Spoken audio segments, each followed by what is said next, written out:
Okay, rulers, settle down. Ruler School is brought to you by Odyssey Games, where you can go to get singles for all your Force of Will and other trading card games, as well as these amazing patrons. Special thanks to guest lecturer member Vite Ramen. Thank you for your support. Class is in session. Hey there, rulers, DMO73 here, bringing you the deck profile for Witch's Brew Fox. It is our newest take on Fox, but completely replacing the early game engine, making us much more of a quick cast heavy, more efficiency based thing with a lot more better answers than we've had before, but we're still playing the end game of those wonderful chimeras. Just to quickly go through a couple of changes since the other list, we've gone down to 3 6-sage stones and up to 3 black silence instead of 4 and 2. 6-sage stone is really good to help us judgment, but because it can't untap Fox, it sets us into some weird positions if we judgment with it on 1. But it does set up for a nice little turn 2 judgment if we pick the killing stone. So we switched it up a little bit, just to kind of make it a little bit more efficient and more likely to succeed.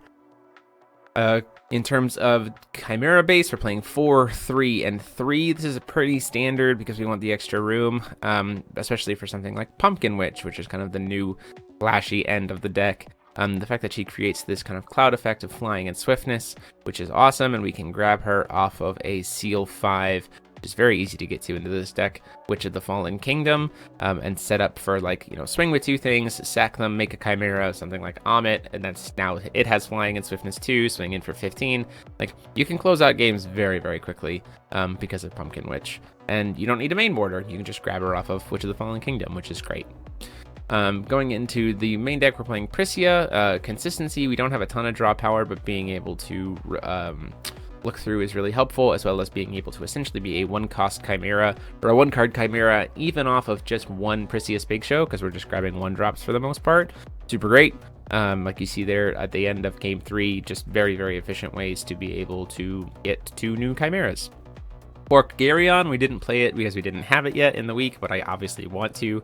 It's just a better, fairer spell. I think the things that this deck is most concerned about are all 1 cost anyway, so Garyon helps to serve that niche, and we can also cast him, which is huge, and also he serves as another spot removal tool. So essentially, we got rid of the fairer spell, and now we have much more removal and selective cancels, which are the things that we were worried about anyway.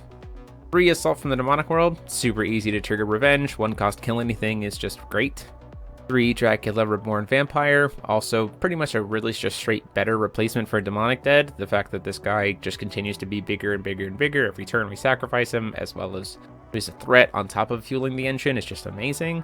2 copies of Fox Spirit, mainly just so that we had another thing to be able to grab off of Prisia for a 1-cost Chimera. 4 13s, it's very easy to get to Seal 4 and Seal 7 in this deck, so being able to have that backup protection with number 13 is great. 4 Witch of the Fallen Kingdom, not really much to say here. Stop the searches, which is awesome, as well as being able to grab us our Pumpkin Witch is amazing. 4 copies of Lorite.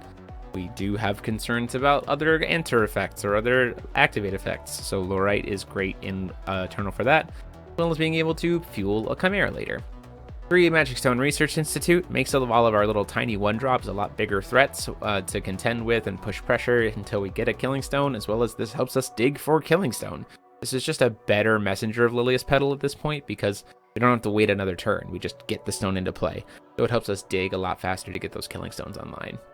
4 Windstone Shot, which would let us bring back the Killing Stones, which is hilarious off of a Griffin because Griffin makes 2 will. So then Griffin, get a Windstone Shot, attempt to cast Windstone Shot at the end of the turn, you know, especially during your opponent's turn, bring the Killing Stone back, go into your turn. So this is just a clutch card to be able to have, again, efficiency for the Killing Stones without having to worry about relying on Fox too much. 3 Necronomicon Barriers, enter effects that are a crazy problem, so we like being able to stop them. 3 Melfi's for draw power as well as will fixing, and serving as a body that replaces itself that can then be sacrificed for a Chimera. So that is the deck. Let me know what you think. I absolutely adore this. Being able to play Lilia's Petal again feels super great. Hope you try it out if you're playing Wanderer and let me know what your changes might be. And until next time, this is DMO73 saying class dismissed.